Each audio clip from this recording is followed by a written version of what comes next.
On a recent episode of The Sex Lives of College Girls, they used the word humaned, and they chose to spell it human-ed. And I think this is interesting. I think there's layers here. Because first of all, we've verbed human, right? Human is typically a noun or an adjective, but here we've made it a verb.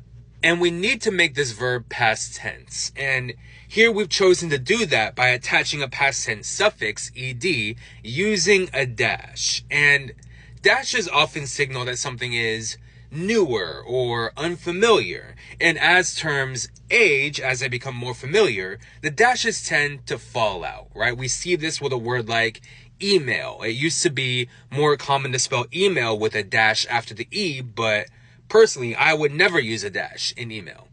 And I think this dash is also doing some double duty in helping with pronunciation a bit, right? Making sure you know it's pronounced humaned and not humaned.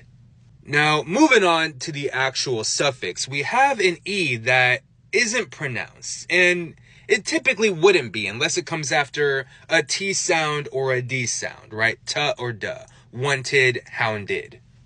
But we're still writing this E out here, probably to fully signal that this is meant to be past tense. But I think you could probably get away with not writing this E, and probably not writing this dash as well. What I might have done is put human apostrophe D. I'm not saying that the apostrophe version is inherently better, but with this version, the pronunciation is the same, and we just don't bother to write that E that probably wouldn't have been pronounced. And that's what apostrophes typically do in English. They signal that a letter or a sound has just been left out.